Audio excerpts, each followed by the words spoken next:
Hello, ladies and gents. Welcome back to Titan League Series. And I am joined by my co-caster here. So sorry, Tori. There it is. Sorry, hello. And Hello. how are you today? You are a little bit new, and this, it's a newer face within Talent League, and I just want you guys to see this beautiful face here. And so tell the audience how you are. I'm good. I'm excited. I'm a bit nervous. I'm not gonna lie. This is my first league casting, so if I do make any mistakes, don't shoot me. But no, I am really excited, and I'm excited for a fun game, and just go from there. Really. How are you? Doing okay. I'm excited for today's matchup. Yeah. It is a spicy one on paper. Two known Mm. teams from uh, our major league. That's what it is. Major league, and it's qvG versus former Team Wanted roster. Now looking for org LFO, facing off today. And it is. I can't remember what type of match this is actually, if I'm being honest. But nonetheless, it is a Titan League game. It is a very big one between two very well-known teams, and it should be a banger. And of course, according to the maps that we do have, which I am gonna run this by you guys real quick before we end up talking about both of our teams. We have first Coastline, second Clubhouse, And then our decider, if we do end up going to a third map, is going to be Oregon. That is if we end up going to a third map. We haven't gone to a third map at all in Titan League so far. It has just only been Swift 2-0s for the last week or so. Yeah. And I'm hoping we do reach that point. Sadly, Oregon is our third map, but I hope we do end up reaching that point. I hope to reach it as well, but by taking the looks of it, the poll, QVG's got a 71%, or people have voted that, 71% people have voted that QVG, are gonna take the win, and, if the poll speaks the truth, we might not even see the 3rd map, but that doesn't mean anything, that we can still take the 3rd map. The 1st map's Coastline, which I'm looking forward to.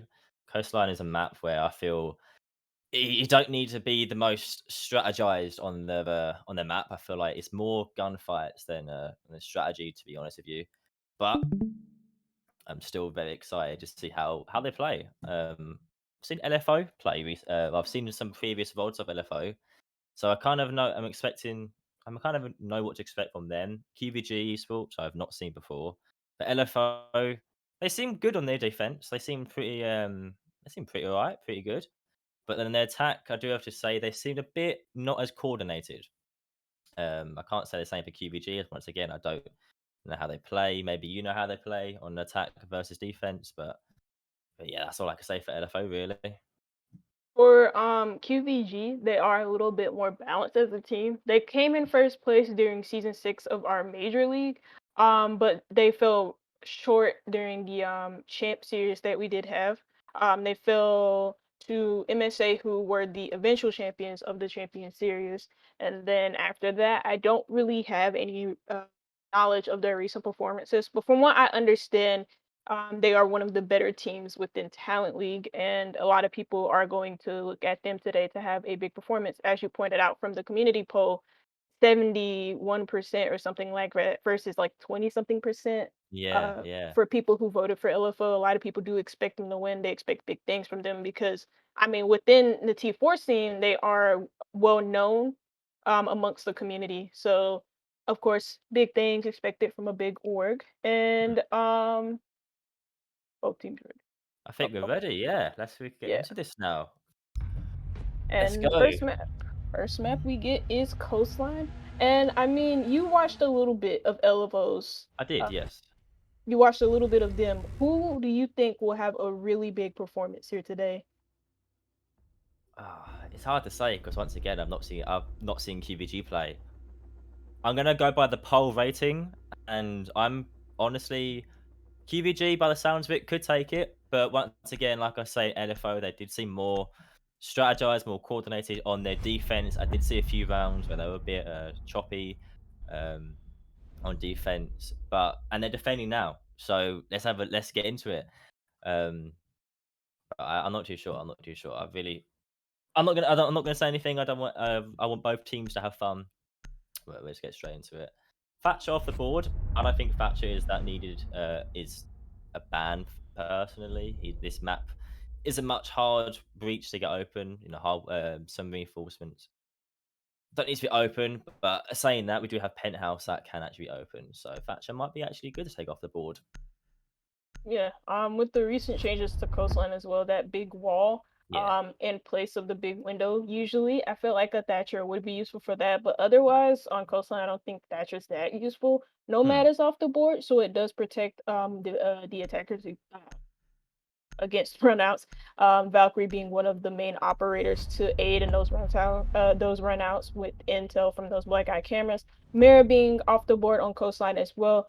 Huge operator, especially with some of the strats that I've seen on Coastline, mainly on in that penthouse theater area, where you have a player where you have like mirrors from facing theater watching into bathroom, and then usually depending on your hold in that penthouse bomb site, you have players in hallways with the mirror as well facing the VIP. I wouldn't even call it that VIP. Yeah, VIP wall just in case they do breach it. You just have that mirror just to gather intel on them, and then you just get free shots because you line up your shots behind the mirror. That's just as simple as it can be explained.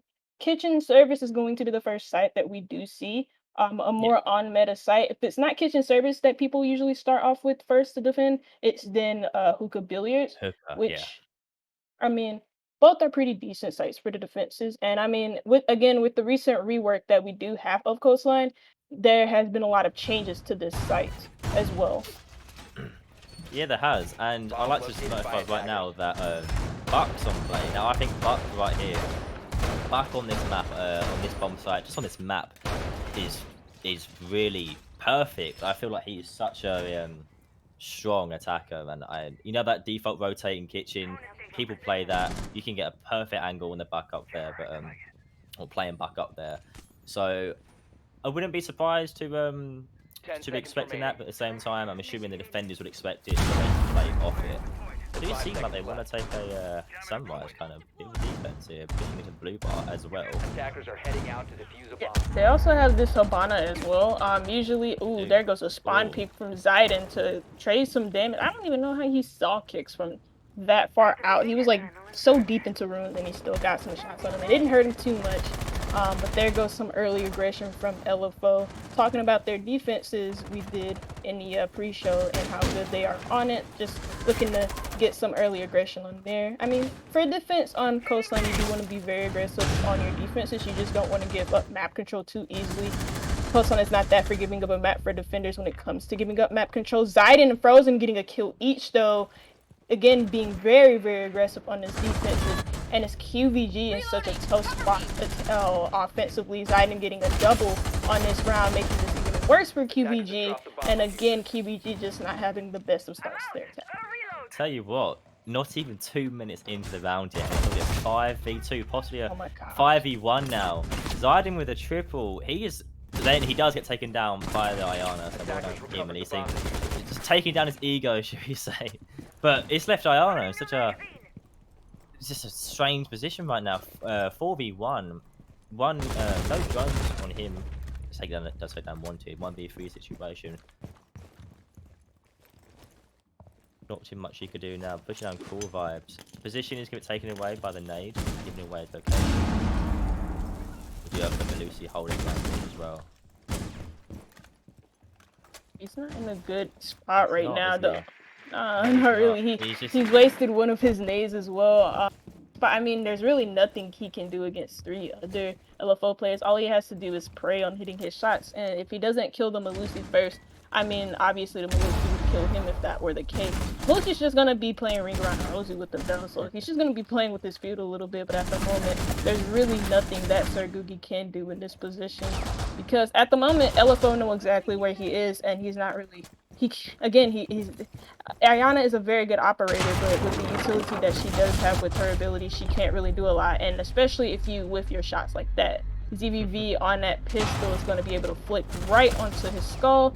Pop goes the weasel, pop goes his head, and there you go. There goes the round. For LFO, I almost called him Team Wanted, but LFO off an aggressive defense, making that aggression count into a very dominating first round. Yeah, no, I was not expecting that. Like I did notice another scrims I've seen them play before. They did play this defense really aggressive. Sometimes it worked, sometimes it didn't work. But this defense, this map, their last round, it worked for them, and it kind of scared the attackers. They were like, "Oh god, we don't know." It scared them. They wasn't really expecting it by the looks of it, and it was just very unfortunate for the attackers. But we're getting to the second round now. Maybe this could be a 1-1 round. You never know. But I believe we're starting in Attackers need to locate and penthouse. defuse as Oh, many so they bombs want as to they try can. to avoid hooker by the looks of it. Hooker. I don't even know why. I think maybe if they want to throw the attackers off. They are bringing Shashanka, which I love to see. I love seeing a Shashanka ever since his rework. Now he's got that fire grenade launcher, should we call it? I Yeah, absolutely love it. So I'm really excited actually to see how Mr. Fire himself actually, who's got the fire grenade launcher, how he's gonna play it. I really am excited. yeah, I think he's probably going to be playing in this VIP hallway, 10 seconds left. just to save off the attackers from that, VIP hallway, from that L 5 hallway that seconds we left. are looking at right now, just to save off the push from the VIP wall. But again, Attackers I must want to see locate how and defuse a qvG bomb. press this position as well, because the mirror is going to make that L hallway position very hard to play, especially since there's no free intel to be gathered from that hallway into VIP. But anyways, round is just gonna start. We do see another couple of picks. We see Goody this time actually is going to be on a Finka. Actually, I think he picked it last round, but he got picked off so quickly because LFO made sure that that round ended off within like the first 30 seconds. But this, I mean, another operator that I see on LFO's defense is the castle. The castle offers a lot of flexibilities for roamers, not only for like the players playing on site, but also the roamers. Since he does have one extra castle into play, it just helps again with flexibility on your roam, just so when the attackers do try and stop you, the main thing in their way are those castles that are being set up. The first pick does go in favor of qvG this round, just Pit on that Ash grabbing Chile on that Rooney, making this a man advantage for their team with a minute and 50 left to go. They have opened up this wall just a little bit, opened up some angles, but not big enough, so to the point. Oh, ZVV opening up that castle. He's getting quite aggressive here. He's getting pinched. He's getting quite aggressive, as you have to say. Yeah, he opened. I mean, they did prep that castle barricade just to be opened up with one punch. And he opened it. He could have gotten the Habana off guard, but she hid just behind those little crates. And F2 actually does get Zayden. That is not the player that just punched that castle out just to get that quick run round. That was ZBV, who's taking a bit of damage, I think, from a breaching charge. I think as well. I do. Yeah, on that window, on the big window penthouse, and that's exactly where just Pit is upside down repelled on, and you can see he did just waste a breaching charge. So that's exactly what happened. But 55 seconds left to go, and it looks like qvG are setting up their attacks quite well here. Yeah, I think we're going to see like a grapple master push going in. There we go. We've got one going in, but then the ZV can take down Just. Plant is going down right now by F2. Then gets denied. Fire grenades going out everywhere. Buck can cover F2, then Buck can go down, but then Varna can get taken down. Oh my god, how the tables turned. I thought it'd be more of an attacking round, but it seems like the defenders are getting outgunned right now. Fire is down. But I'm not sure he's dabbing it out, but I'm sure they know. Kex takes out ZV. 2v1 realistically, dabbing it out, but can Frozen do anything? No! Well done. I honestly thought that was going to be a defender's only round, to be honest with you. But no, the attackers took it. Yeah, that was almost a throw by qvG, having a 5v3 man advantage. They had a pretty nice setup. They had the wall breach just so that, again, with that wall usually in place of the big window, that wall is just there to make that penthouse site a little bit more defendable, because when the window was there, all the attackers had to do was just break open the window, and then you have a free line of sight into VIP, so that when a defender would rotate through VIP, they would just get immediately shut down. Now that wall is there, you can kaid it, you can bandit it, you can mute it, whatever you want to do, and it makes it harder for the attackers to open up that wall. They did open up that wall. They had a line of sight into VIP. They didn't really get caught out by rotations, though. They just didn't win their gunfights. They almost lost a round because of that. And qvG, while that was their round, while it was very dominant at first, they could have just as easily lost that. And that's exactly where LFO are going to go back to. They're clearly, I don't want to say this because it's very early on, but they're clearly not comfortable with defending Hookability, or is it even Blue Bar Sunrise? No, they're not. I mean, the way I see things is where if you get absolutely destroyed on a bomb site by the that you're trying to defend, maybe just give it up. Maybe just it's not the bomb site. You can't hold it. Give it up. But they're giving it another go. They're giving it another go, and I'm quite excited. What are they gonna do different this time to prevent the loss that they just got last round? It seems at the moment, once again, they're holding Chichanka. He's playing around 90 area, and not really too sure what else they could do really. If their attackers can maybe do the exact same thing they just did, I don't know. Hopefully it won't be as close as it was last round, or maybe it will be. I mean, those type of rounds are kind of thrilling to watch. I assume it's going to be the exact same type of hold. The thing I'm seeing different here that I'm watching right now is Kex on this Osa. Usually Osa is brought out for hookah billiards because for that hookah site, all you have to do, shoot open the door, get a shield down at that hookah door, get a plant down behind the couches, and then you just peek behind that shield. And then it's also that Osa is very useful also for a blue bar sunrise attack for the same reason, really, mainly from the same thing that I was just talking about. Goody is going to be shut down, or he is going to shut down ZVV on that Kaid. Unless the Kaid was Kaid tricking, which I don't think is the case because I think he used all of his electro claws, then that's not really that big of a deal for a pick. But again, I mean, that's a nitrous on the board, so maybe it is for them. You see Kex on this Osa in luggage. He's already set himself up a shield. Zayden is to his close left, but Zayden is also supported from a player in theater that is, I think, the castle. Just watching that for the Tachanka because the Shamika launcher has been activated on him, so he is going to be pushed back from that position from those shields. And I mean, the thing about the Shamika launchers, like you said, with him getting the rework, is not only that he does have these throwable fire grenades, but he has so many in abundance. He has like 12 or 13, and it's crazy how useful they can be in this situation.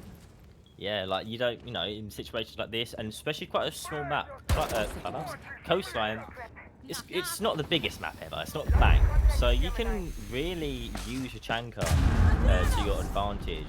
Goody does get down to low HP, but can use his finger charge to get him just like extra HP. We do have Chanka for like wasting quite a bit of time right now. He's using his fire, we call them the fire charges. He's using them quite well, but then he. Oh no, now it's 2v4 situation. Is this going to be another round for the attackers? I think it is. Yeah, that was a really crucial gunfight for Fire to be in. That could have been the end-all be-all for LFO, but he just missed out on a Yayami. There goes a kill going their way from Chile onto the Osa that was just playing in luggage. So there goes your support from luggage gone. Now they know exactly where you're pushing from. Zayden grabbing a kill onto Zordugi. Just Pit is all the way in sight. He does grab a kill onto Zayden. He does have another to find. This would be his third kill in this round. They have 5 seconds left to find a diffuser and plant. There goes Goody with the diffuser. There goes Goody with the plant. But here comes Chile with the flank, and just Pit reads him just as perfectly as it. Well, actually, my fault. That wasn't going to be his third kill of the round had he gotten it, but it was a double for him nonetheless. Good couple of impact kills going his way, and it is another round in a row for qvG Esports. Yeah, no, I mean they tried it once and they couldn't take it. So they tried it again, closer. It was closer, but they still couldn't take it. So they're gonna go screw it. We're not going there again, and they're gonna go back to kitchen. Once again, like we said earlier, they're just avoiding um, blue bar, which is quite understandable, and they're also avoiding hooker. Hooker, they just don't want to play. Maybe because they do have the Osa on board, she can really mess up the defenders by planting her shield onto the hooker balcony and just causing chaos. But I don't know, hooker. She isn't being played though. Attackers need to locate So yeah, and they haven't got defuse to worry bombs. about that. But like I said before, we have the Bucks being played once again, which I love to see on this bump site. But are they able to win this round just like they did previously on Kitchen? They're going with the same exact lineup, barring the Osa being, I think it was in place of the, but yeah, it was most definitely in place of the, because they run Habana a lot on this map. Also, I think the reason why LFO probably aren't comfortable with the other states, I just thought about this, is this is qvG, one of their most played maps. They usually pick this map. LFO, I don't think really play coastline that much, unless I'm mistaken. I can't remember the exact statistics, but this is qvG's map pick. So it's probably because, again, for LFO, they're probably not that comfortable on coastline, but if that were the case, they probably should have been it. Can we see a nice Oh, that was close. That was close. I really thought maybe... Oh, but no. Once he does take down Goody, that's a 5v4 situation with 2 minutes and 40 seconds remaining. The attackers can take this nice and slow now. They haven't got to rush it. They could drone in. They can play a bit of time. The defenders are... Oh, what am I talking about? It's a 4v4. Sorry, my mistake. So, trades are going off them. Yeah, it was just Pit who grabbed ZVV, another player who wasn't even involved in the gunfight. Zayden got the first pick, and just Pit with a good trade. It was a very quick 1-2 from either one of these teams, making this an even manhunt at the moment. But I mean, you look at the HP on the side of qvG, the only player who's actually been hit is just Pitt, and other than that, they can't, they can't really boost him up. The Finka is gone. That's Goody. That's been the first pick for them for the last few rounds. That's and I just I don't know. I haven't seen.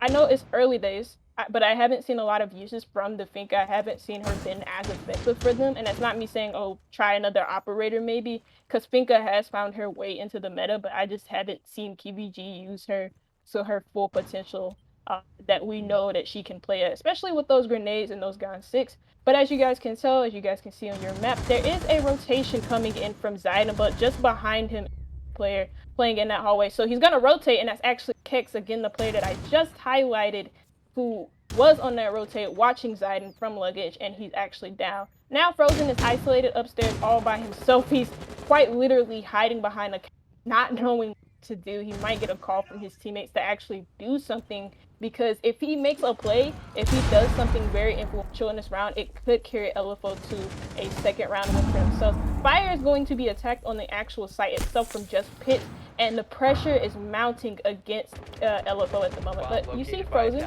he's dropped from his usual position that was in billiards, and he's dropped into security room, hoping to make a play on a player playing in lobby, but there's actually two watching lobby. Just Pit on the stairs, and another player at the double door, and just Pit is looking the wrong way, in crouching position. Frozen grabs him, and that is the man advantage. LFO. Yeah, and I mean, look at the defenders. I mean, they have Thunderbird Station. We do have Fire. Fire is taken down. Actually, speaking of him, it's a 2v2 situation. But Buck, he's quite low HP. You know, he's not a few bullets and he's down. And we have. Ooh. What a beautiful shot from. That was beautiful. 1v2 situation. But then Chile can once again take down Kex. Well done. See, look, by the looks of it, it's a they just like kitchen, and they're good at kitchen. But when it comes to penthouse, you know, the attackers have got the more advantage. Yeah, at the moment, usually on Coastline, I mean, barring the recent rework, because with the rework, the statistics have been a little bit more balanced for the defenders. But as we all know, Coastline, if you've been playing the game for a while, people would know that this map is sort of skewed towards the attackers, and that's not. It's mainly due to how Coastline is built. It makes defenders feel so exposed when they are on site, or even when they're playing off site. There's not a lot of opportunities for any roaming or any good flanks, because almost always the attackers will know where you come from if their droning is good. And usually, no matter what tier comp level we are in, droning is actually very decent from all of the teams. And again, Coastline is not a very hard map to drone around anyway, so it's very hard. It's very easy for the figure out where the defenders are hiding, where they are roaming, where they are flanking, because of how small it is. But we do see a different site coming in from LFO. They complete their defenses on Kitchen Service and Pants Theater, and they're moving themselves onto Sunrise Blue Bar. Their lineup, though, is kind of the same. Actually, it is the same. CVV still on that Malusi, Zidane still on that Thunderbird. And I think for Zidane, if I remember his statistics right from last week, Thunderbird was one of his most played operators. If it's not him, then it's just Pit that I'm thinking of. But Zidane does clearly love Thunderbird, and I mean, she does bring a lot of uses to this defensive lineup. ZVV going for the same peak, but this time, instead of the pistol, he uses an MP5, but he is just going to miss his mark on that attacker that ran across. Yeah, no, I fully agree. I just think Blue Bar, it's a very weird one to hold, but then Kex can take on Chile. That's a 5v4 situation. I am right this time, it's a 5v4, so they could take it now once again slow. Could be a 5v3 situation in a second. The Buck, sorry, doesn't know where this operator is. I'm not actually 100% sure who it is. Bomb located by attacker. No, he's living his way out of there. He can live for another day. I lie, because Ayana comes in, takes him down. The good teamwork and good communication right there. Obviously, they were calling out, which is well done. As a defenders in a 5v3 situation, and they've still got 2 minutes remaining. Can they win this? Can they do it? No, at the moment, I don't know. I think, by the way, of things are going, this is a attack-sided round just because of how much time there is left and how many defenders we see on the board alive right now.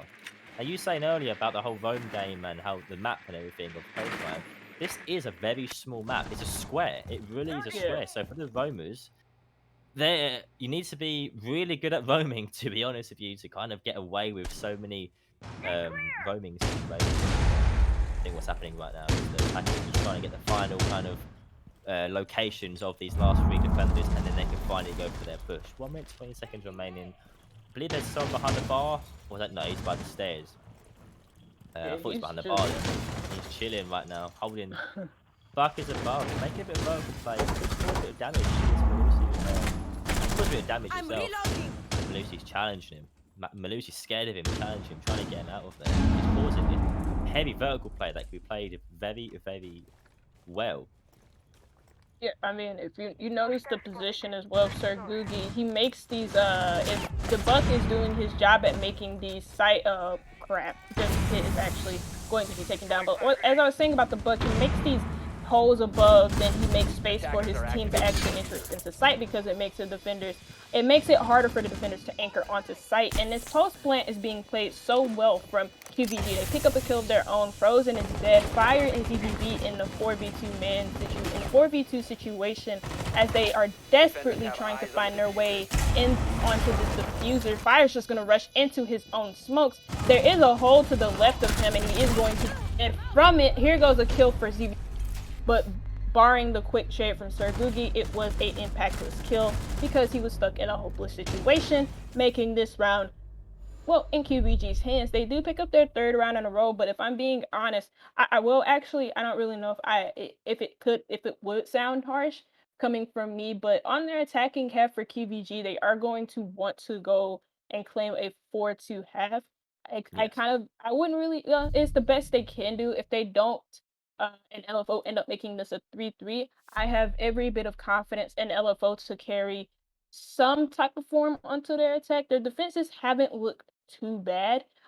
They've actually looked quite strong against qvG, and there are times where qvG struggle when they probably shouldn't, and it's usually, especially when they get these 5v3 man advantages or even a 5v2 man advantage where they seem to struggle. I noticed that in the round on that penthouse theater round where they had a 5v3 man advantage and they almost quite literally lost it. Yeah, but yeah. I mean, let's see if they can do it. If they can do actually, because this is the last round before we get the switch. If I want to see if they can do really, really well on their defenses, if it's just kind of like some sort of blip on their attacks. But I don't know. Like, I haven't been too convinced by qvG's attack on Coastline, if I'm being honest. No, I mean, it's their map pick. It's their map pick. And like you said earlier, it's attacker sided. It's more of an attacker sided round map than a defense. And for the defense, they're taking it quite well. We do have one of them running out. Actually, could potentially die. No, he's safer now, scaring the attackers a little bit. But like I was saying, this is a very more of an attack sided than a defender sided map. And like we saw last round, the attackers, qvG, sorry, they played it quite well. They played it really well, actually. They got farm down, it's 4v2, so they played it really well. Yeah. Also, a note on the bug play. That bug play was like very, very good, especially in that 5v3 situation. He cleared up so much space for his team. With the intel that he gathered from the vertical angles, he could tell there was nobody on site. He had the Ayana in mudroom as well as the Hibana rotating where the Ayana was. And all he had to do really for the Ayana was just cover the plant. The Ayana had to cover the plant from mudroom. You have a player right above you covering the entrances from the blue bar hallway, and Frozen just absolutely annihilates her from that. But then he's taken down by Ken, so leaving also F2 really low HP. 1 bullet and he's dead. That's their hard breacher gone. Yes, I would say they have the Buck with the hard breaching tools, but Buck with the flashbangs instead. So if this hard, they do have the Thinker actually alive. So the bar F2 does get a bit of health gained back to her, but I also just realised actually they are going hooker. So Yeah, they're giving it a go. They're giving it a go before their last for the round switch as well. And we do have Yeah. that. We do have Finker playing in blue bar right now, and if not careful, this Mozzie can actually go for the kill. I don't think Finker actually knows. We could have just a really don't want to be mean here, but a really stupid C4. I believe that was no need for that. I personally think, but you know, he's playing it. I'm not playing it. Kex to take another from to fire to this. Plant has gone down. I realised. Oh my god, it says Plant has gone down. Some unfortunate plays from Chile as we do see them can. overwhelm the bomb site where the diffuser was planted. Zaiden is on his defusal. Oh, it's some good cover from ZVV. Oh, actually, the diffuser of the bomb got destroyed by Kex on the balcony. He can't. Oh, that's just unfortunate for ZVV as Kex. See it on the UI, he got a quad kill that round. Very, very good bug plays that we've seen from Kex in the 4 rounds that qvG have won. They do get a 4-2 hat. They do get that 4-2 split, and they are going to switch on the defense. It is now up to LFO to bring themselves back into this game. I mean, it is their opponent's map pick, so it's not too bad, but you don't want to see them get dominated on their attacks. I do have full confidence in them to actually, you know, to get some attacking rounds on the board here. But it's all up to qvG because I mean they are pretty decent. They are a pretty good coastline team from what I've watched, and it can be very, very hard to defeat them on this map, especially on their attacks. Their attacks weren't that impressive, but their defenses might be. And for the first site of this half, we do see Blue Bar Sunrise. So clearly, qvG are very comfortable with that site, as well as probably Luca, because again, this is their map pick, so they should be comfortable with it.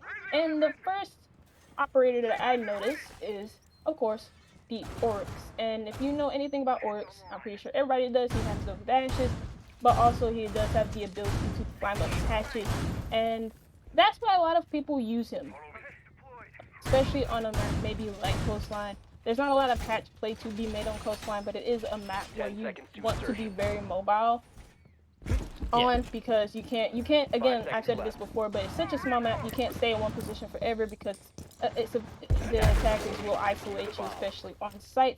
So you do need that little bit of mobility. Combine that mobility with the 1.5 sight on one of the better SMGs in the game, and you have such a good operator in your hands in the Oryx. No, you do 100%. I feel like if he's not taken down shortly into the round, I feel like this Oryx can actually put a lot of pressure onto LFO, and he's either gonna die instantly or he's gonna absolutely shred and really cause a distraction for the attackers. Because by the looks of it, they're drawing out full entrance, and it just seems like they want to slither their way in and go for the plant. And planting in that area is quite a good place to plant. But Kex just take down Zardum, leaving it to a 5v4 situation to the defenders. So it's a good start right now. Good start. They still have once again movements on the board, obviously. So he's gonna be another problem. Also adding to the problem of having a man down. It's also their Buck, so that's hard breaching Dom. Yes, and the Zofia. But you can't beat a Buck. You have Zofia above, actually, I believe it was, making vertical play onto the smoke, I believe it was, who's playing just behind the bar. I think the smoke just receded from his position at the bottom of Blue's stairs.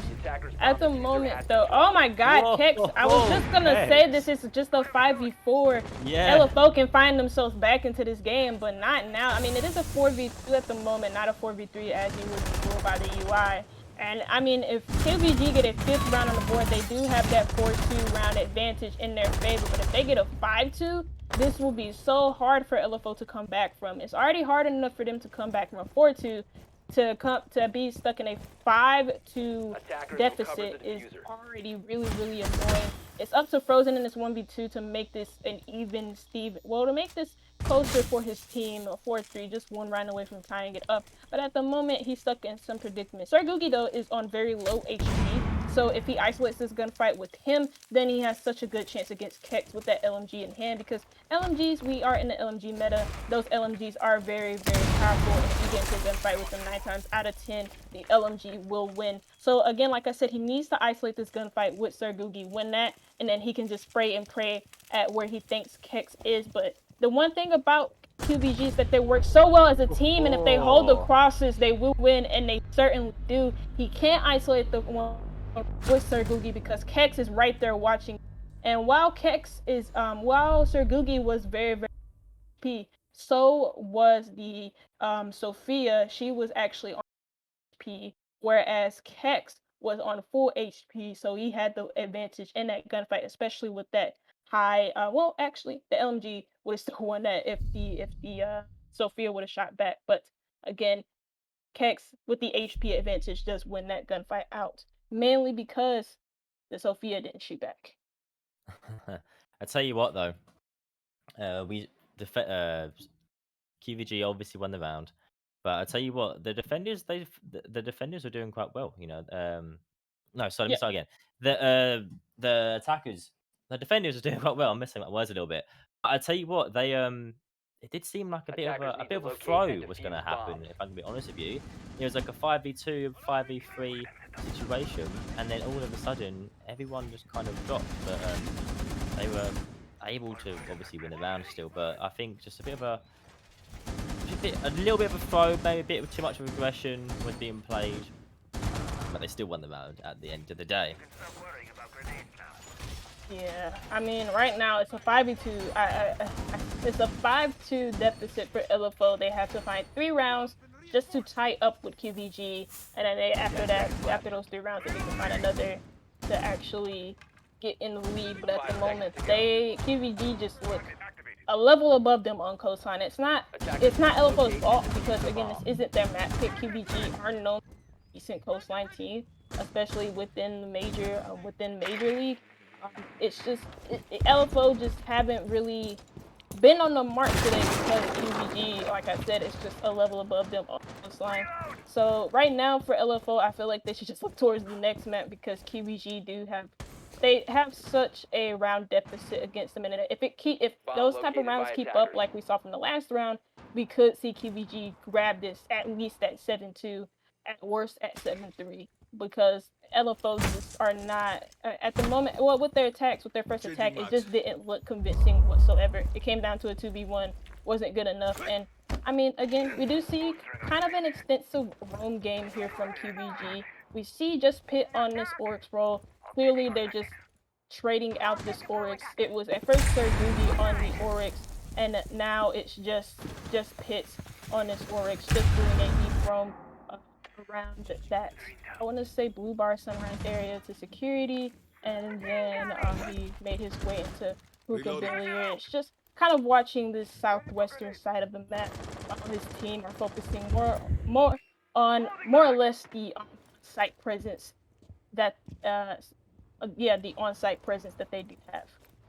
Tell you what though, the qvG, they do have a lot of area to know. They have the Chichanka with fire launchers, they have a Mai for the nades, they have a Jaeger for the nades, and a Goyo. So they can really play, if they play this well, they can really stop, a push with the fire, because both operators obviously produce fire, and then they can really stop the nades. Flashbang is being thrown out.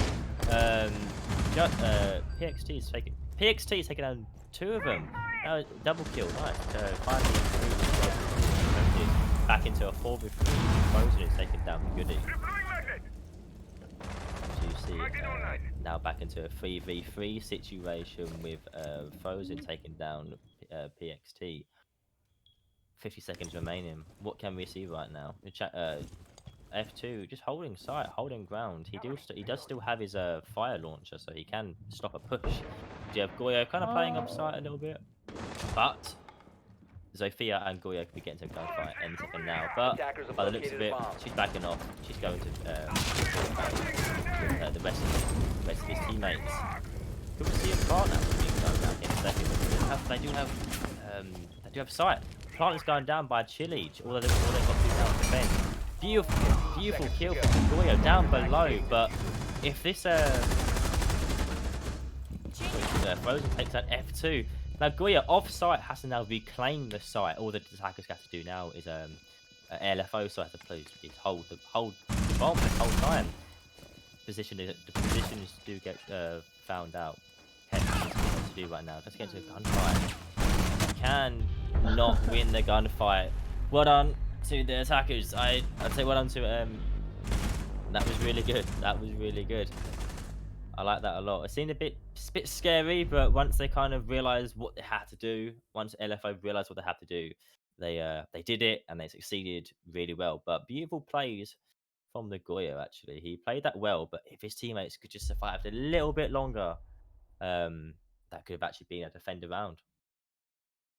In that situation, I felt like the Goyo was probably the most important piece of the puzzle, Yes, especially with the definitely. nitro cell from below. He Mm, could have most definitely stopped the plant, but that's the key thing about this Mira ban and also the Valkyrie ban is that it takes away so much intel from the defense, and it he really does. clearly didn't have enough intel to work off of to No, know exactly where to place that nitro cell because I mean to be fair, that nitro cell didn't hit anyone. It didn't hit the planter. The planter was still planting. The only reason why he got the sledge was because there was the sledge was but right above a his own hole. hole. Yeah, his I don't even think that was his own hole. Was I it think not? this no, I think somebody else made that hole and he Oh, just okay. he was just standing right above it and then Kex just quite literally shot him in the toes and the sledge wasn't expecting that gunfight. And then after that, after the plant went down, the remaining players that were on site because yeah, it was a 3v3 at the end of the day.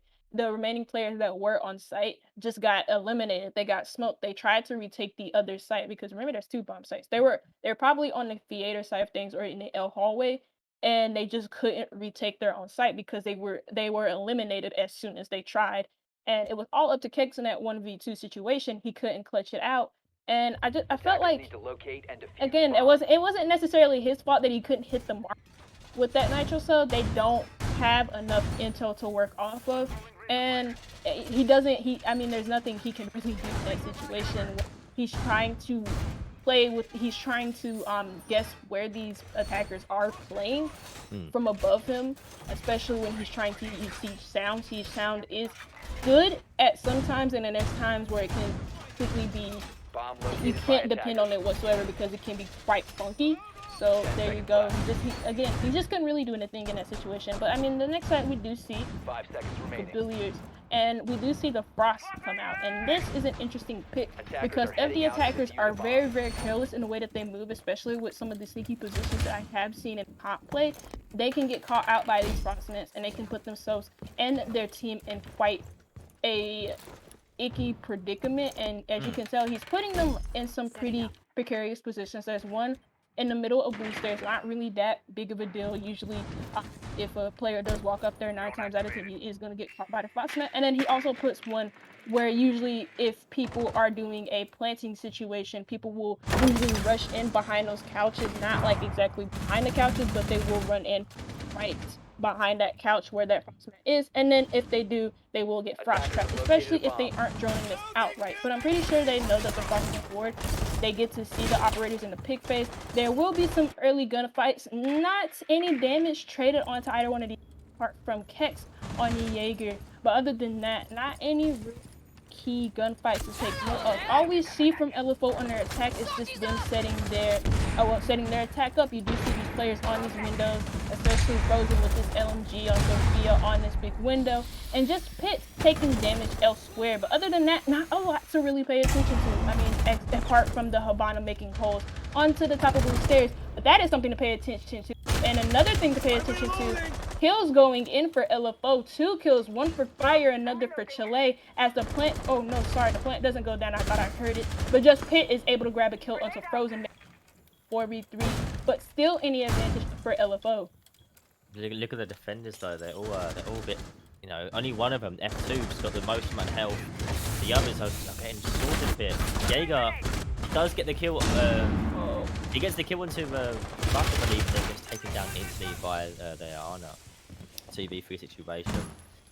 They've got 1 minute remaining, but like I said, the DXC kill hit to record him, so it does only have not much XP. But we do see the smoke F2. He's completely taken off the board now.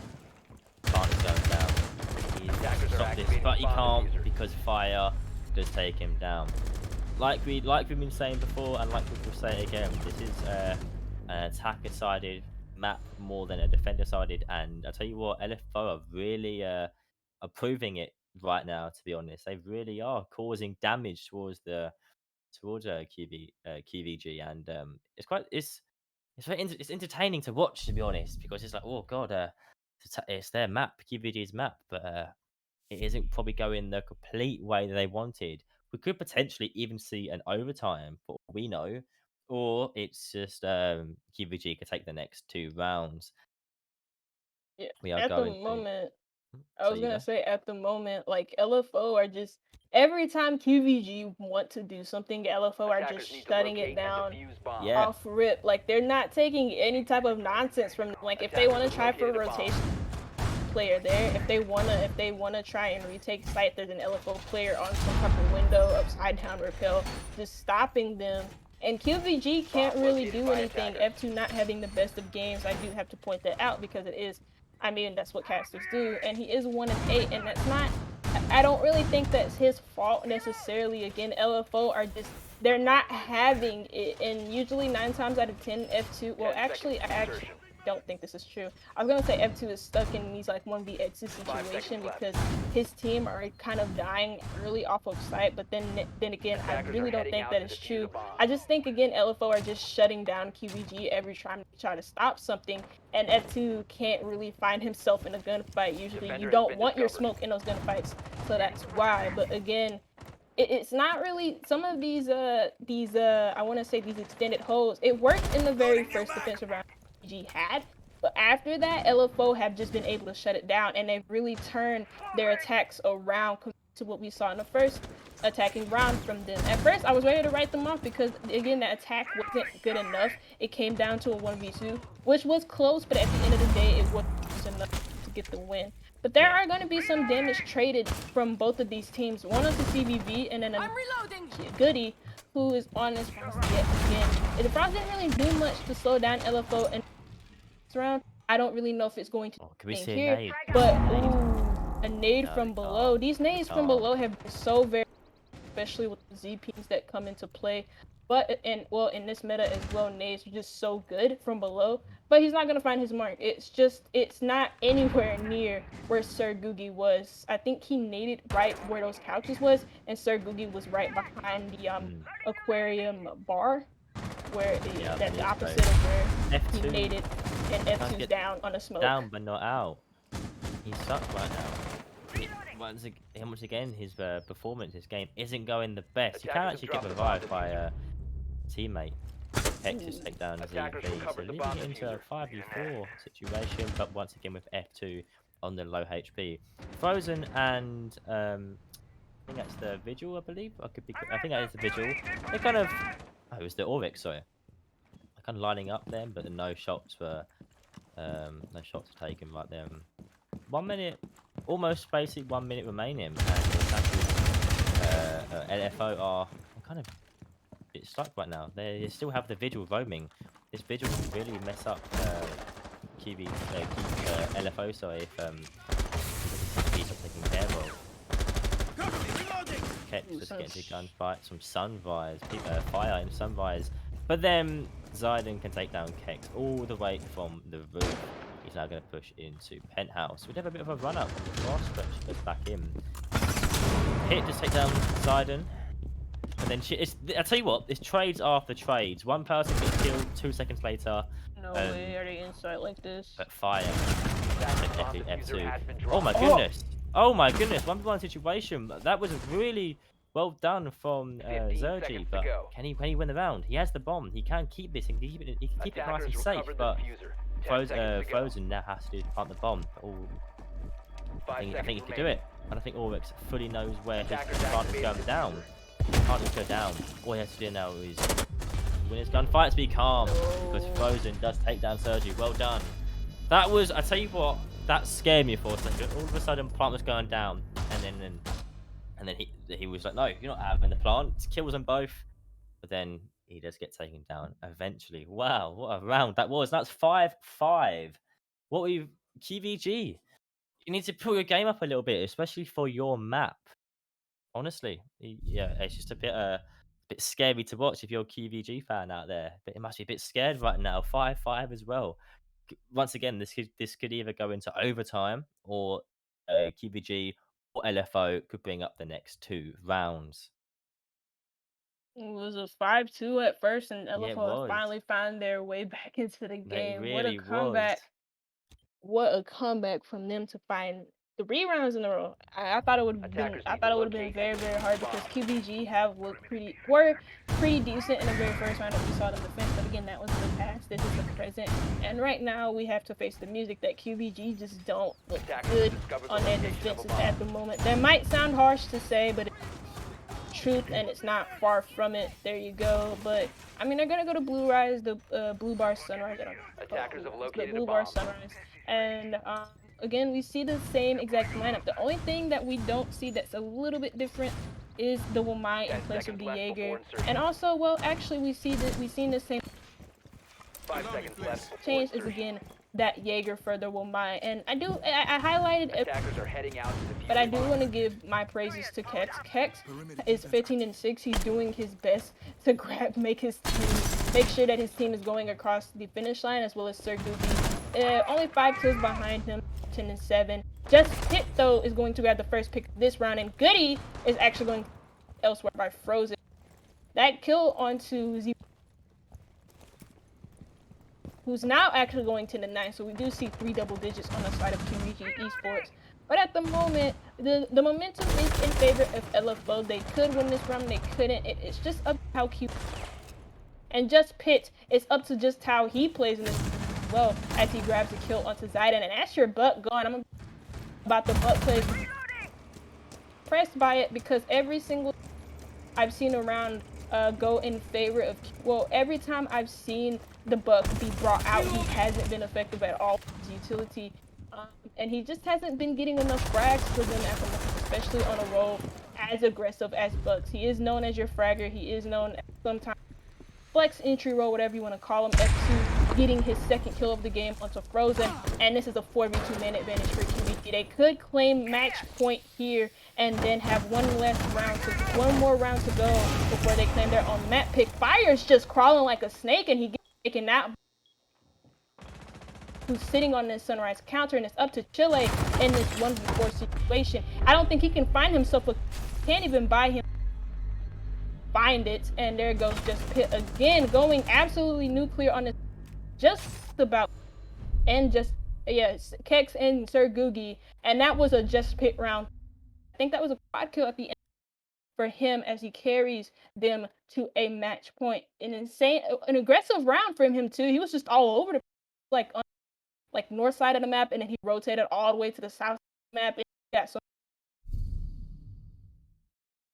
I tell you what though, just Pitt, he really he he dominated that round. He really dominated that round, and it really it's getting closer game. It's 5-5. He's now thinking to himself, "Up, boys, we have to get this. We have to get this win." And he really proved that he wants to win. So he done an amazing job that round, and it was like a 1v4, 4v1 Defenders, protect situation. your bombs from being defused by attackers. We are now on kitchen. Kitchen. We do see the Buck and the Sledge actually as well. So Buck, Sledge, Zofia, if they want to play vertical hard, they have 3 like really good operators that can be played. And then we do have 2 C4s to counter it. But what I'd like to say about qvG as well though is that they do have so you have Just Pit, you have Kex and Sergi. They are all 3 of them, sorry, 10 seconds on to double insertion. digits. They are slaying this game, all 3 of them. 5 And seconds to go. obviously we have F2 and Goody. Not as much doing their job. They'll try and do their job as much Attackers' as they objective can. is to locate a But bomb they're and supporting. defuse it. They're playing a bit more support operators. You don't expect Sledge. You don't expect Smoke, sorry, to be getting 12 kills and acing it and all that kind of stuff. But oh what my fucking a god. beautiful C4 from Kex himself onto Fire. That is the vertical player down Sledge. That was a beautiful C4. We could actually see this game end with Kex on a 20 plus You know, game. yeah, you know what? I said that Zidane wasn't having enough effectiveness on this book, so this time they brought out a double soft breacher. He's gotten picked off almost immediately at the beginning of this round. This pick follows it up with another kill onto the Ayana, another key operator for the attack, because not only does she have 2 drones like every other attacker does, but she also has a human drone as well that's herself, and she can grab so much intel with that as well. You know, she does have that, and then she also has grenade and a Gon 6, which can do with so much utility at once. But Chile on the other side of the map does grab that smoke player, and while we can talk about how good F2 has been in that supportive role, almost always when LFO have found himself in a round win so convincingly, he's almost always the first pick on smoke, which is what you don't want to see that whatsoever. And Chile is going to just run in to a really nice angle that qvG has made That was himself. a really nice angle. I do have to say though, sorry to interrupt a little bit, but with the smoke being gone, the smoke being gone, he's plant denial is completely gone as well. He's got the smoke canisters to prevent this push that's going to be happening right now. You know, what's he going to do? Well, he can't because he's dead. But I know it's a 4v2 situation, but having the smoke there would really be beneficial as well. So I didn't think there's some behind the bar, but it's actually not. Reducey frozen down but not out, but then down and then killed, and then just Pit does then take down the last one. Well done, well done. Good half, good half. Well, it was their map pick at the end of the day. It was qvG's map pick. So yeah. Yeah, I mean, that was just I'm not gonna lie, that was a little bit disappointing at the end from LFO. Like, Yeah. it just felt like, I don't know, after the 3 rounds that they got in a row, I mean, qvG didn't take a tactical. Actually, I think they did take a tactical timeout. Yeah, they did take a tactical timeout. Momentum after that was switched in their favor, and it seemed like after that LFO just didn't really pick it up. It was like they couldn't put themselves they couldn't bring themselves back into overtime. It just seemed like they did all of those 3 rounds for nothing, really. It just didn't. After the 2 rounds that we saw qvG get, it was just it didn't feel like any effort was put in from LFO, because those rounds were so dominant from qvG, and like I said, it was just disappointing to watch, honestly. But that's just how I feel, really. I don't really think anybody cares. But we are gonna head into a 5-minute break. And then after that, we will be back. And this time we will actually go into our next map, which is Clubhouse. And that is LFO's pick. And you don't want to skip around for that. If this was Coastline, I'm pretty sure Clubhouse is going to be 10 times better. It's going to be 10 times more entertaining. And you should stick around for the second map so that we could potentially go into our third.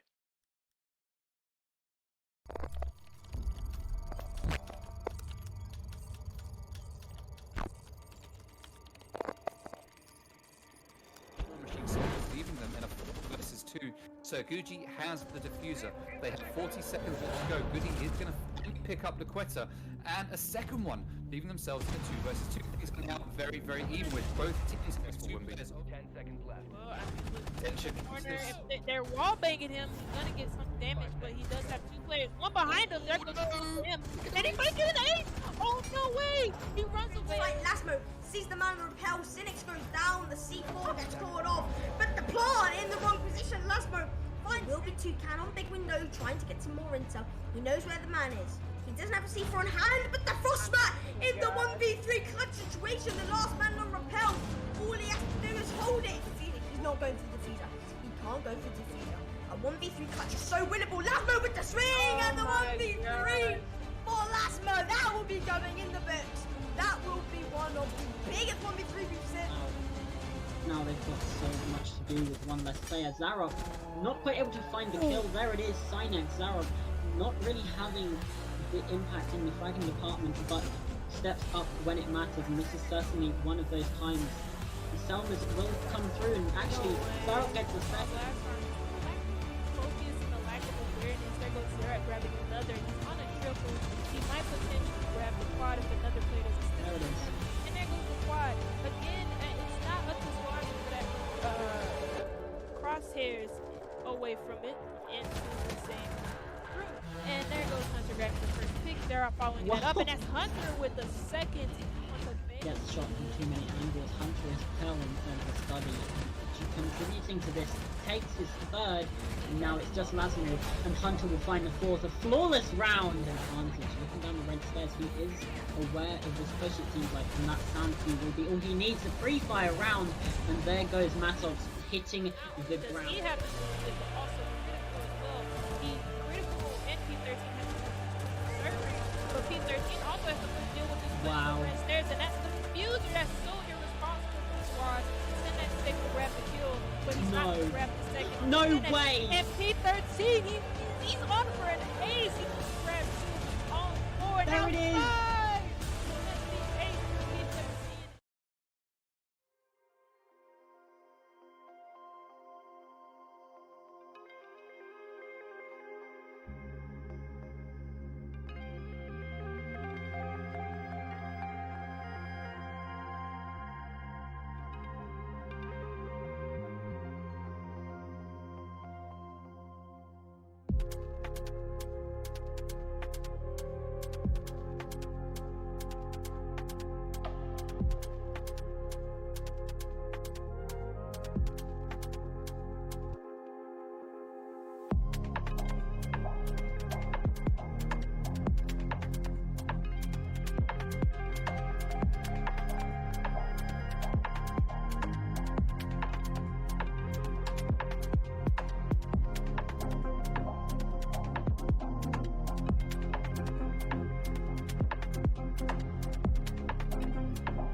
Hello, guys. Welcome back to qvG LFO, and we are going to hit straight into map 2. Both teams are ready, and the map 2 in question is Clubhouse.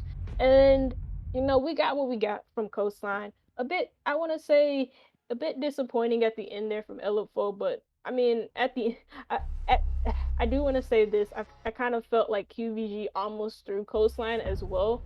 So maybe we will see a map 3 today because this is LFO's map pick. I want to get your opinions though on map 1 and what you thought about it.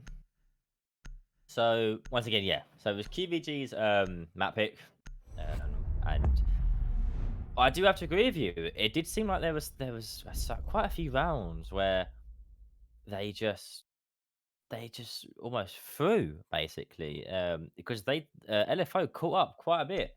It caught up to 5-5 at one point. So they really really did catch up, like winning 3 rounds in a row.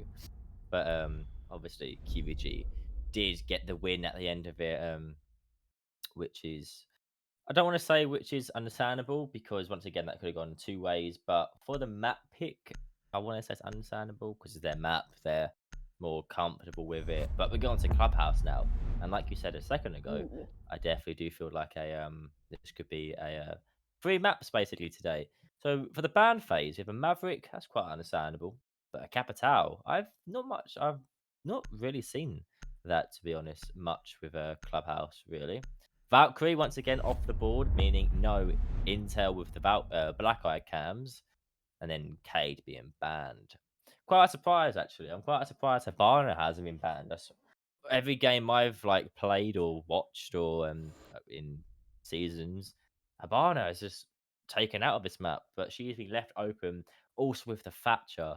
And I'm saying that because Thatcher is really strong for just opening up a wall. You haven't got to worry about going down below, shooting up with an Ash charge or Zofia charge or IQ or Buck, anyone like that, to destroy bandits or caves. Just bring a Thatcher and then boom, you've got your wall open straight away. But we are going to start off in gym and bedroom. Normally it's cash, but gym and bedroom's like the second maybe kind of objective that we see. But we are starting in a gym and bedroom. Yeah. Also a note on the Capital ban. I also haven't really seen. I want to say if I do see Capital played, I usually see him on a map like Clubhouse. Usually he is mostly, from what I've seen in this meta, he is played on Clubhouse. And the main reasons why I do think that is because Clubhouse is a map for attackers where smokes are so important, and also those flame darts do come in handy when pushing players out of certain power positions. Like if you think about this site, or well, in any site in particular, I'm gonna use basement as an example, as well as cache and servers. For cache and servers, you have that big wall you just open up, you get the smokes in, just to cover your run in into the vault plant spot behind those server racks, so that the players on red stairs can't really see you actually run in. Also on basement, you think about power positions with those flame darts that you want to push out of.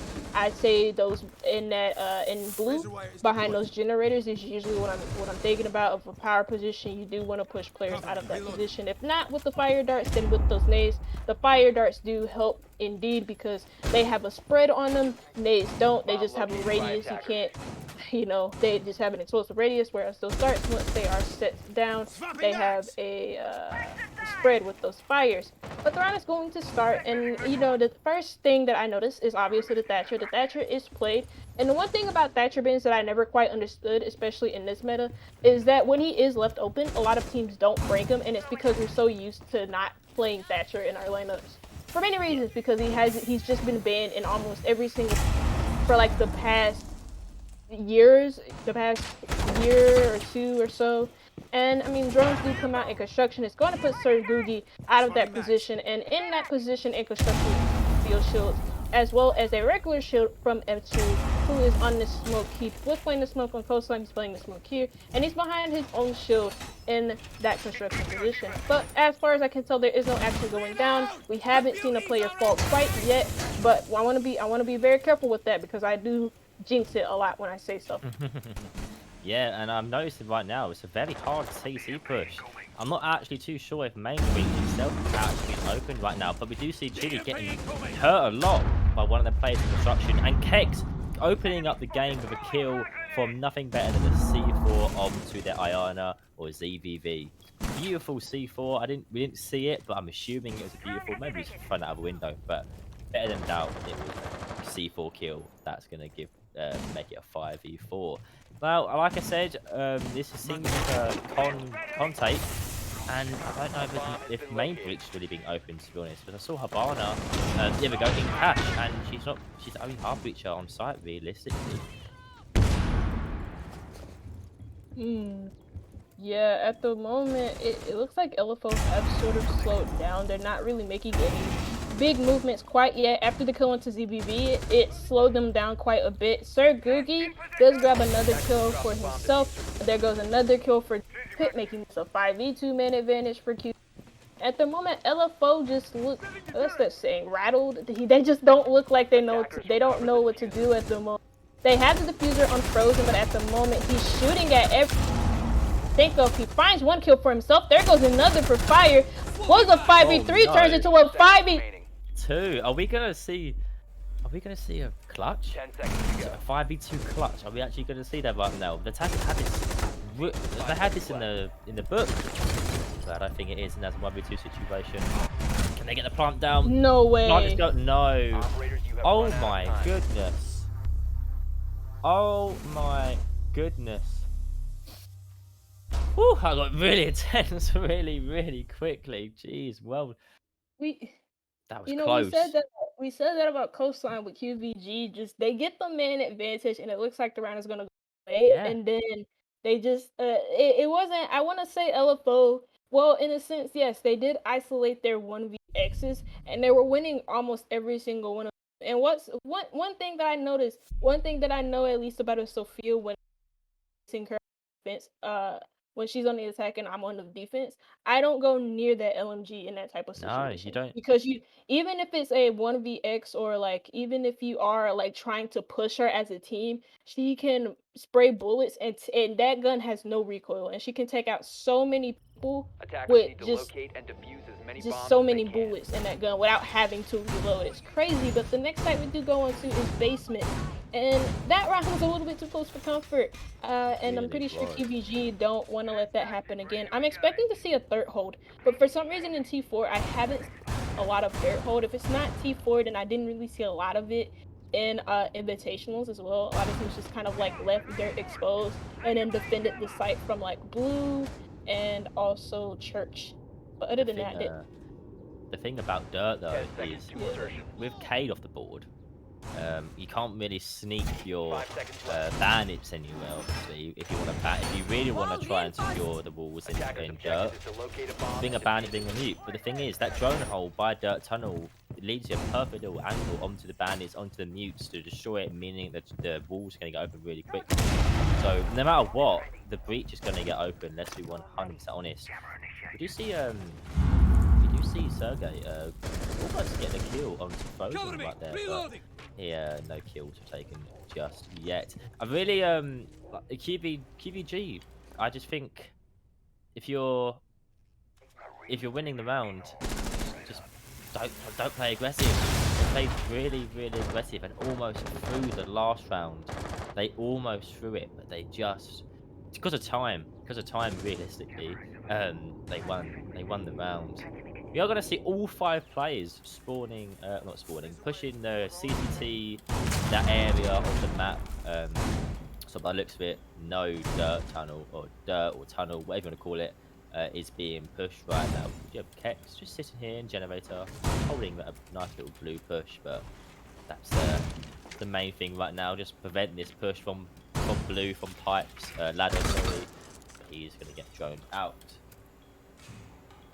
Yeah, at the moment, it's 5 minutes 45 left to go for LFO, and I mean this is what the Capital with for these pushes, but LFO did ban them, so that clearly they were prepared for it to not play with the Capital. Maybe that was a target ban against qvG, because usually if it's not the Capital being banned, it's the Thatcher, and they didn't ban it, so obviously this was a target ban.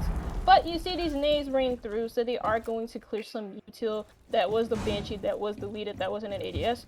And again, they aren't really making quick work of anything. No. Again, they're moving very slowly, and that is the normal in Clubhouse. Clubhouse is a very big map to cover. Not only do you have to attack the site, but you also have to clear these roamers. And I mean, that was probably one of them. I don't know exactly where is gonna get the pick. What the hell are you doing, F2? What the hell type of push was that? I didn't get smoke. F2, what are you doing? That? You're a smoke player. You don't need to play aggressive. You chuck the smoke canisters, stop a push, get it sat back, and stop the push. But rather you just take your life. Now the 5-minute situation was the situation with Sergey taking out Frozen, but left into a 1v4 situation. Zyla taking out Goody. Lucy right now, not even on the site, but what can Lucy do? So they know exactly where he is, and Chili does take him down. Smoke F2. I don't want to sound a bit harsh here, but what was that? I need to know. I'd love to have a chat with you just to know what that was. I want to calm down a little bit, because it's just I looked at that and I'm thinking maybe something like got destroyed, that maybe an ADS got destroyed, maybe a Malay got destroyed. I mean, picks were going in the way of LFO. qvG desperately needed a trade. I just don't know if that was the case, or if that should have been him to make that decision. I think he had a shield in dirt. If he was pushed that far up as well, he could have probably played farther back behind the shield. If the shield was destroyed, fair game, fine. It's whatever. But I just that maybe I don't know. Maybe I'm overreacting about it, because usually there are reasons for players. Attackers need to locate and defuse There are bombs. sometimes reasons that casters don't know as to why players do certain things like that. So maybe if there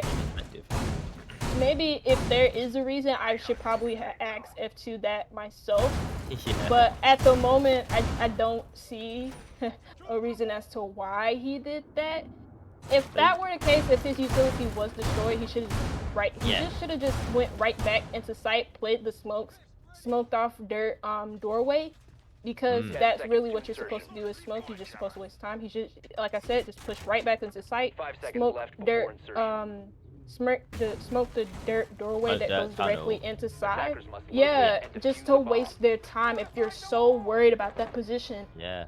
Again, that just seems so overzealous. Sorry, are we gonna see oh no, if we waited like a second longer, we could have seen Sergey take down one of LFO members. But going back quickly to the sledge, the smoke, sorry, like if there was a shield down there, which he does have a shield, so there could have been a shield down there. If it does get destroyed, like you said, you don't need to play that aggressive. But we do see Frozen right now. Taking Rafa control, taking Gary control, just trying to clear out these roamers. So the Vigil, especially, Vigil can be like a really hard, it can really mess you up if not taken care of. But we do see they're just trying to clear him out. Here we go. they're all the way downstairs, but we do. Sergey, the Vigil himself, does take down ZVV. That is the Hibana. Hibana is now gone. But they do have the Thatcher, the Thermite, sorry, so they still can get some walls open or some hatches. But you know, you want a Hibana realistically to get the hatches because she can get all three at once, whereas Thermite's only got 2 charges. So you really have to decide what hatches they want to destroy, or what the Thermite needs to destroy. What is he going to destroy? By the looks of it, it is stock hatch with one of his thermite charges. So he's only got one more left. Yeah, at the moment, again, this round, the first pick goes on Wave qvG, and every time this has happened, LFO seems to slow down. They don't. I say this a lot. They just don't know what to do because quite literally, LFO don't look like they know what to do. Here comes a gunfight from Zayden. Though Sir Gookie's not gonna make his decision known. He is cloaked at the moment, so drones can't see him. But that doesn't mean a player can't see him. So if Zayden shot this window open, he would still be able to see this player playing in this corner. All they have to do is just shoot it open, Zayden. Just shoot it open, Zayden. Okay, thank God. And there goes the pick for Zayden. There goes the trade making 4v4. 55 seconds left to go. Time, I would say not plenty of time, but they do have time to work with. But just Pit is all the way upstairs. As well as Keck, they didn't completely clear this second floor position that we see being held by qvG, and that's one thing that the attack is supposed to do, because that's exactly what happens. Just Pit on this top floor roam, or he was just on that top floor roam and he got a kill for himself. Fire does get the trade, but Keck still persists in this position. He can make a big play here if they just drop down blue hatch without taking any notice from him, and then he doesn't even down the hatch. He just gets and he's so patient in that gunfight. Diffuser is in hand of Chili. Fire is in sight, but he gets taken down Goody, and Goody might get himself a second play. Again, he has Diffuser. He has so much time to work with. He gets himself a double. Was a 3, turns into a 1v.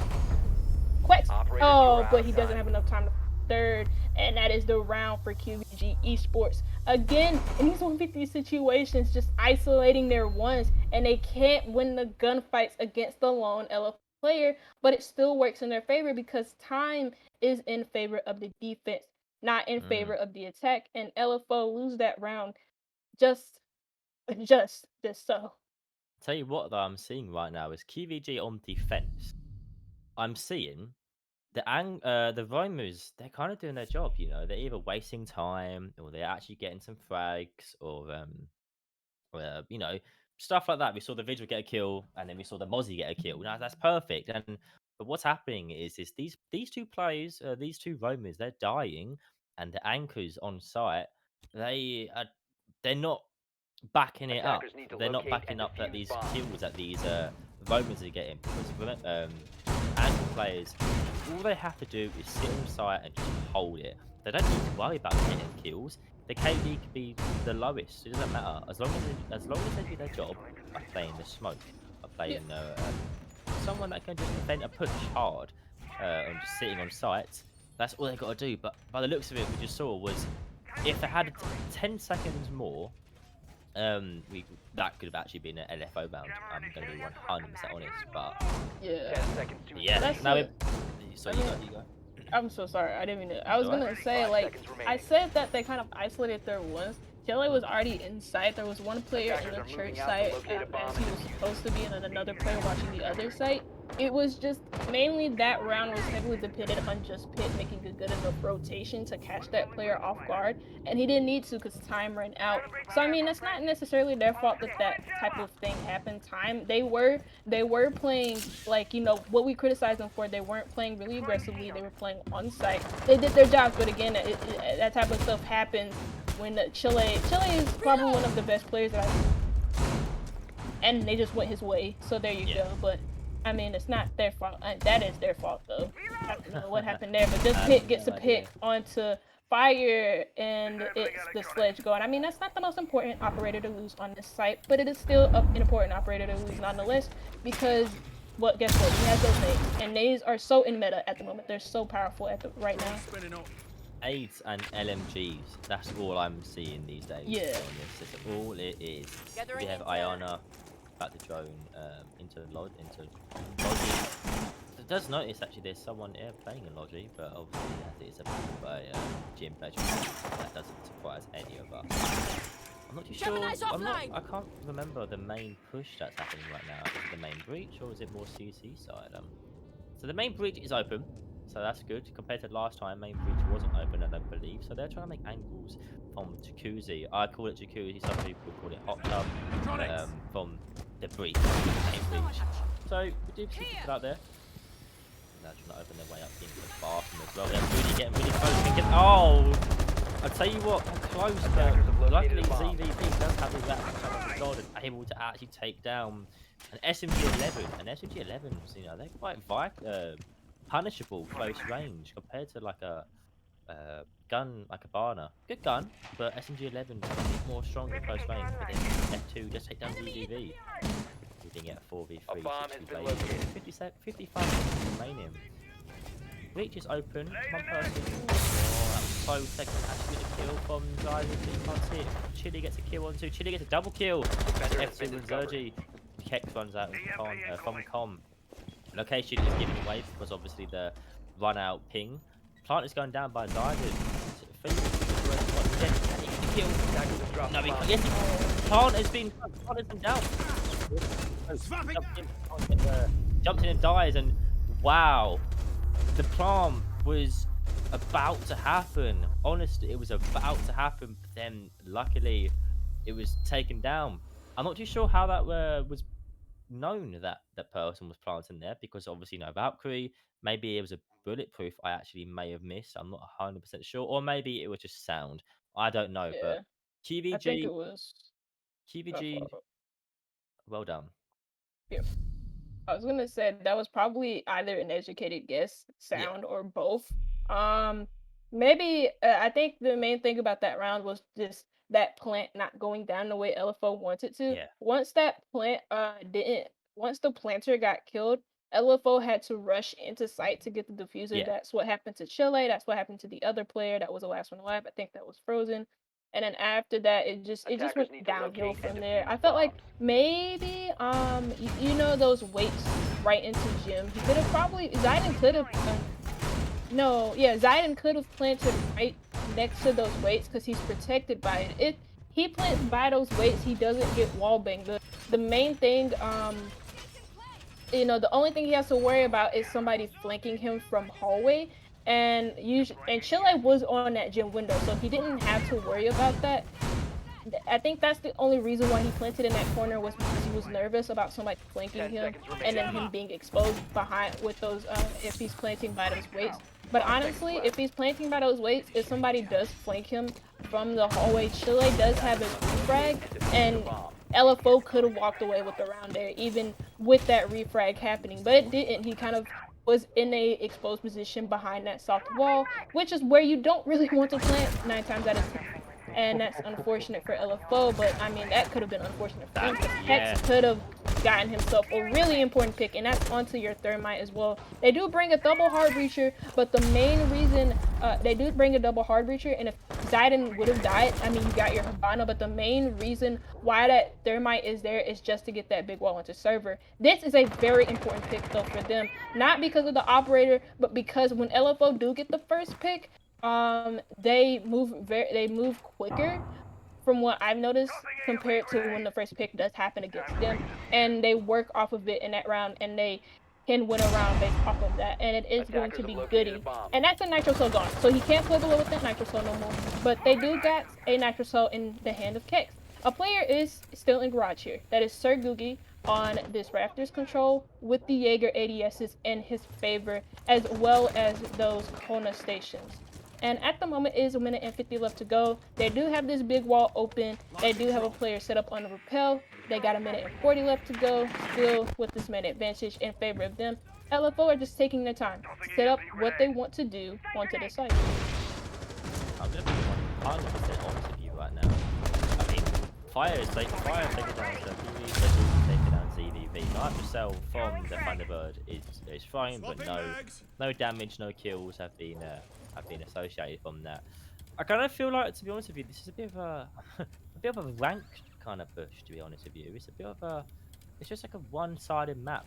If you get what I mean, like it's It's just Gavage being taken and the main breach being taken. But Replicator online. not 100. I believe they're the only two kind of places that the attackers are pushing from, because they're just trying to get this rafter control. They're trying to get Gavage control and pushing for Gavage. The only reason why I say ranks, by the way, a bit more ranky, is because we're not really seeing much.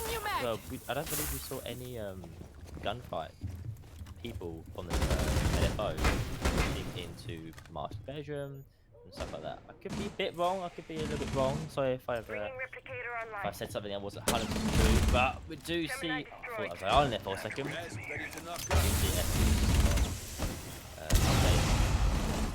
I'm trying to hold his ground. I was gonna say about this push as well. While we do the insulator stats this round, Frozen does grab a really important pick onto Kex. Now it's a 3v1 because Just Pick pushes into some gun sites that he doesn't want to see. And here goes F2 jumping over the shield, grabbing a play, but the plant does go down. What the hell are you doing, Zide? Wait, but it's a Frozen to end off that, and it is a round for LFO. Round because they either, I feel like they need to end this round have 5-4-2 or 3-3, especially since they're on the attack on Clubhouse. They don't want to end it at a 4-2. Well, actually, it wouldn't really matter. I mean, yeah, they want to end it at a 3-3, right? Because they're on attack on Clubhouse. Clubhouse is known as a defender-sided map. But for qvG, they want to end this half on a 4-2 now because they want as much rounds as possible on their defenses so that they can have some cushion on their attacks, so they can potentially take the series 2-0. But I was going to say about that attack, at least, usually the teams do push from that main wall on servers. They also push onto Raptors because those are the default pushes, even in Pro League, even in any type of comp play or comp team that you see. Those are just the main type of pushes because they're so important, especially if you clear a nitro cell push and you have some control in that lobby area and also in the stock. It's easier to get a plant off from pushing that side of the map compared to pushing from like construction or having a split push. Usually teams do a split push sometimes, but sometimes it's just not viable for them, or sometimes they're just not comfortable doing it. And I don't think LFO are comfortable doing it whatsoever. But we do go to basement this time. No. And so I mean, no, I get what you mean. Yeah. The attacking, and I understand taking Rafters, taking top bed control, taking Gavage side and all that stuff. It is very, very important. The only thing I can say really is like pushing on and also maybe Rafters or main breach. Just adds a bit of like adds different ways the defenders have got to hold, because if you work together, you get a comp push, you can get a master breach / a Gavage push, and you can kind of pinch the. There's two ways to look at it. Let's be 100 on it. But Fire can get the kill onto damage has been taken from both players right up there. But Kex does take most of the damage from Fire. That was a really, really close gunfight, and actually could have been a really good potential round for qvG if that sledge can be taken off the board. Kex is again, like you said, he took so much of that damage, and well, it's not Kex the fault, it's Goody. I'm guessing he was one of the players onto site because, as you guys can tell from the outlines, qvG have a very extended hold over here on this top floor. Worked well from them last time on this site. This time it's kind of they're just pushing right back onto the site. They don't really want no smoke. Kex is on very low HP. He can't really take a direct gunfight without dying at this point. I mean, he does have the P10 with that 1.5, but again, it's just going to be so difficult. And Circles is going to push himself up onto this third tunnel. There goes the wall in third tunnel being exploded, and he's just going to play behind the shield. He's going to play a bit more reserved than what we saw from F2 last time. He was playing the same position on another round that was. But again, at this point, they do have 1 minute and 15 seconds left to work with. They have the man advantage here. They have gotten the hatches. The sledge is now doing his in the soft reach roll, just making these vertical angles from above. And at the moment, when I'm looking at qvG their util economy, their nitro cells, the impacts, they don't have a lot of Bomb has been explosives to located. counter the soft breach. They have to use their guns. And at the moment, LFO just have so much going for them with these soft breach holes, with their util. They have more nades. Oh my god, but they don't have the aim. F2 is able to grab ZVV elsewhere. 35 seconds left to go for LFO with this 4v4 even man count between both of these teams. Yeah, I mean, 28 seconds Attackers remaining. dropping Smoke grenades are going off into Moto. 3v4 Attackers have situation. recovered their Frozen is diffuser. Frozen taking down Kex now. You know, like I said, leaving it to 3v4 situation. You can see that Moto protecting right now. Chili does get the kill onto F2, leaving it 2v4 situation, leaving Sergey left 10 seconds into remaining. Der and Trey. What a trade actually, Sergey. 5 seconds Can he to go. clutch it? Plant is going down. 1v2 situation. Attackers are activated. Fight is on slip of HP. 1v1 No way. situation. Sergey killed to Frozen. They're both really low HP. One bullet and each of them are dead. Can Sergey? What a No beautiful way. impact. That's default as well. He doesn't know. He doesn't even know. If he just rushes up, push him. Just push. Believe in your heart and push. What a beautiful clutch. Beautiful clutch from Sergey, the visual himself. Defenders Brilliant disabled the operator that diffuser. everyone is scared of, and that Defender is why you mission have to successful. take him down early in the rounds, because otherwise he's gonna pull clutches just like that. Oh my goodness gracious me. That was a bit unfortunate. I mean, the player with the better HP in that round died really early on from a nice shot from Sergugi. If he wouldn't have died, that would have been LFO's round because again, HP advantage with that one player over Sergugi. Sergugi was one shot, whereas that one player was like full HP or something like that. But one thing about Siege is that we do have one shot. So it doesn't matter what HP you are, if you get shot in the head, you're dead. Point blank, period. Doesn't 100%. matter what brand your helmet is, it doesn't matter if it's titanium steel or made out of wood or whatever, it's just you're gonna die. The bullet is going to go straight through, Defenders, and we're going to protect see your the bomb switch and now. defuse We're going to see by attackers. qvG now on attack, LFO on defense. 4-2 to qvG, and just to let you guys know, in case you've forgotten, this is LFO's map, and I'm not going to lie, it's not looking good for them. They could bring us back. They could be a better defender-sided team. Ooh. But they have brought an Echo, actually. Which is, I like to see Echo, but at the same time, also Oryx, also Alibi, and they've brought an Echo. These operators, they're 10 good. seconds to They're go. good in their own ways. Echo, understandable. Oryx, 5 seconds left. yeah. And Alibi is like another, yeah. Attackers must Yeah. locate and defuse a bomb. Yeah, I mean, with Oryx, especially on this site, I've seen a lot of teams bring him on this site as well as on Coastline, because on Coastline you get a lot of mobility. On Clubhouse, it's the same type of thing. Clubhouse is a big map to cover, not only for attackers, but also for defenses when they're doing these roams. And there's a lot of patches, unlike Coastline, there's a lot of patch play to be had on Clubhouse. And he can come up patches, he can dash through walls, and there's a lot of walls in Clubhouse as well. And he can just make his own rotations, he could jump up patches, and again with that dash he can move so quickly around the map. And again he's also brought easily because of that 1.5 on his T5.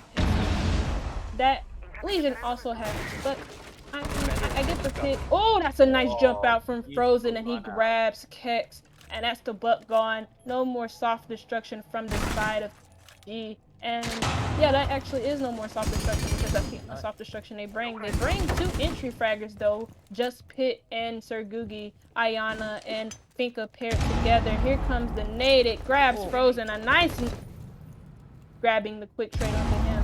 You see the jacuzzi wall also open by F2.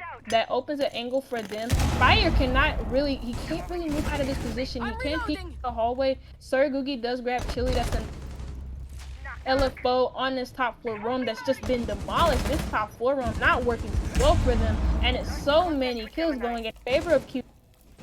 4v2 man advantage for them with 1:20 left to go. Diffuser in hand as well. They can get control of the site, but the main thing that they have to focus on is droning out these 2 remaining players, isolating them, killing them, and or just isolating them, pushing them off of site and just planting. Yeah, See you on no, the with other 1 side. minute remaining, we have 3-4 situation. The attackers are just qvG, sorry, are just making their final procedure before everyone gets relocated, and we can get on the site. And Sergogi getting in a fight. Not much health has been taken off, I don't believe, and definitely, obviously, no kills. But then he is then taken down by no one better Attackers drop the than diffuser. himself. But then Zarden just going to kill Trey onto F2. Can he get a possible kill on Tiana? Attackers No, he can't recovered the because diffuser. Sergogi has decided to back off and just leave. They know this last defender's location. They know his last location. The Yoko drone actually could prevent the plant, but no, it can't because it gets shot out. And then he's dead. So He gets killed. he gets killed being on the Yoko drone, and yeah. It's not looking too good for LFO. No. 5-2 down, and I mean they're on the defense. They can find some momentum, but we've seen them in the same position on coastline where they have gotten 3 rounds in a row, and then after that it was just 2 rounds of qvG just dominating over them. I do want to see them bring this back, get some momentum of their own. Maybe at some point when they do grab those 3 rounds in a row, take a tech timeout, chill out for a little bit, talk to each other to figure out how you want to play those last 2 rounds, just so you can put yourself on match point, potentially match and map point, and then grab the second round. But that's way too far ahead. We are in round 8. They do have 3 rounds to claim to be tied with qvG at the moment. But that defensive hold on that top floor was the main issue with that site setup, because most of their team was on that top floor row, and all 3 of them died within seconds, despite them getting the first kill within that round. And it wasn't good enough, honestly. They did get the first, like I said, the first pick go their way, but after that it just slowly started to crumble because the pressure that qvG had from overwhelmed all of them, and they couldn't do anything about it. No, exactly. And I'm actually excited here for qvG. 10 Look, seconds remaining. it's a clash. And Clash right now being played no other 5 than seconds Chile. Now, Chile is the top fragger on this team right now. And Attackers must obviously, locate and defuse a bomb. Chile himself, he's not really going to be going for the frags this round. He's going to be playing that area denial. He's playing that kind of like just give live comms to his teammates and that kind of stuff. So the point I'm trying to get at is right now is one of their top fraggers are playing an operator that doesn't actually need to get kills and leaving everyone else in a situation where they've got to get the kills themselves. Yes, she does have the SMG. I'm not actually too sure, but gun compared to like a Zofia LMG, you ain't winning. But then just Pit by the Zofia LMG is taken down by just Pit is taken down Fire, and then Kex is taken down Zygen. 5v3 already. LFO really need to think right Bomb now. located by Do they need to take a tactical timeout, or do they need to just screw their heads on a little bit? I think personally, after this round, no matter how it goes, take a tactical timeout, because you're losing men really quickly into the round. Has been open as well, so it's more line of fire, more angles that these attackers are going to give to the enemies. But do you think he's about to get a kill? Yes, he does onto Goody. That's the Barnacle, and Kex about 10 HP, but then finger boosted, so he gets that bit more of a health charge back. Chili downstairs right now. He's gonna get pushed really hard by 3. He just want to back off a little bit. 4v2 as Just Pit takes down ZVV once again. LMG is no other than the Thinker. Chile's holding a really tight engage here. Oh, he that was almost a one tap from Chile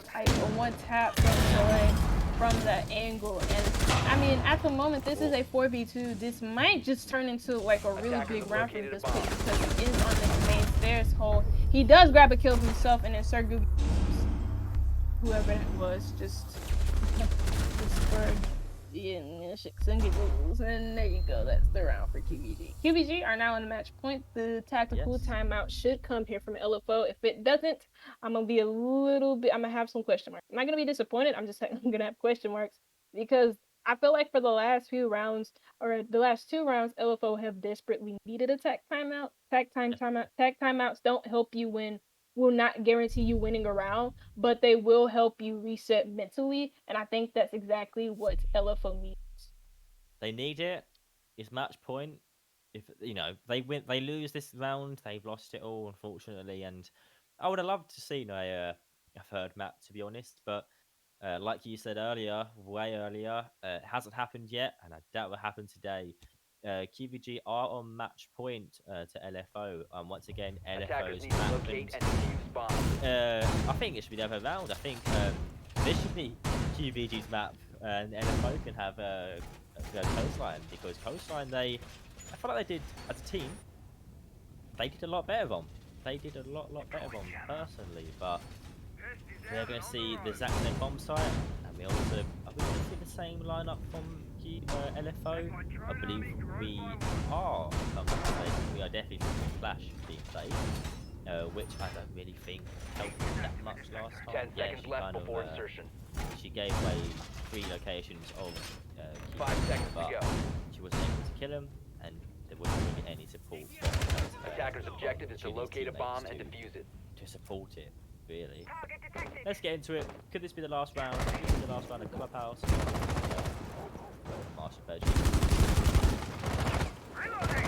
Yeah, I don't know. I'm just not. Nothing in these rounds have suggested to me that LFO are going to claim another round. This might just end here.